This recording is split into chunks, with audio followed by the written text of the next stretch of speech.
প্রথমে আমার কবিতা দিয়েই আমার আসলে হাতে খড়ি। ইভেন আমার মাকে নিয়েও আমি লিখতাম। পরিবারের মানুষও জানতো না যে আমার ভিতরে এই প্রতিভাটা আছে। তুলি আপা, আপনি লেখক হলেন কবে থেকে? লেখালেখি আসলে ছোটবেলা থেকেই, আমি যখন থেকে বাংলাটা পুরোপুরি একদম আয়ত্তে নিয়ে আসতে পেরেছি, পড়তে পারি, যে তখন থেকেই আমার লেখালেখির ঝোঁক। তাহলে খুব ছোটবেলা থেকে? হ্যাঁ, কিন্তু আমি 2017 সালে বই বের করি, আর সেটা হচ্ছে আমার প্রথম কাব্যগ্রন্থ মাটির ফুল।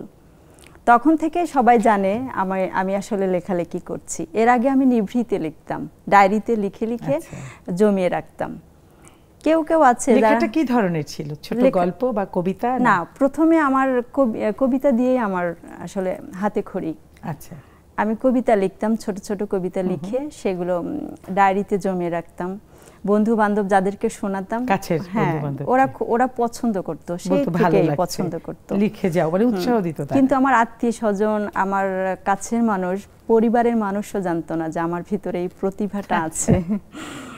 আমি অনেক সময় বই নিয়ে, ডায়েরি নিয়ে, যে সময় মানুষ এখানে সেখানে ঘুরতে যায় বন্ধুদের সাথে, সেই সময়টা আপনি কাজে লাগিয়েছেন। সেই সময়টা আমি করতাম কি, মাঠে যেখানে অনেক ধরনের ফুল গাছ থাকে, একদম প্রকৃতির কাছে, হ্যাঁ, ছিম ফুল, বেগুন ফুল।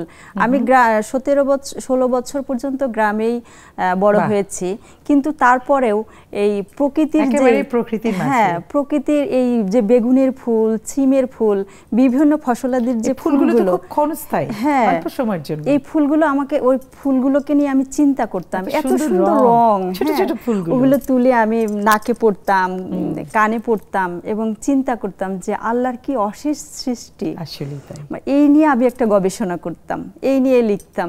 দেখা যাচ্ছে পড়ন্ত বিকেল, দুটো পাখি উড়ে যাচ্ছে, এই দুটো পাখি কেন, এই দুটো পাখি নিয়েও আমি লিখতাম যে এই দুটো পাখির মধ্যে সম্পর্ক কি হতে পারে, কেন ওরা একা একা দুজনই যাচ্ছে, আবার এক ঝাঁক পাখি যেত। তখন ভাবতাম যে ওরা নিশ্চয়ই ওদের কোনো আড্ডার অনুষ্ঠানে যাচ্ছে, মানে এইভাবে চিন্তা করতাম।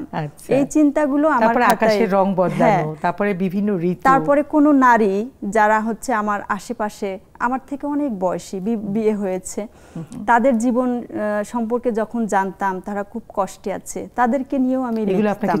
হ্যাঁ, ইভেন আমার মাকে নিয়েও আমি লিখতাম।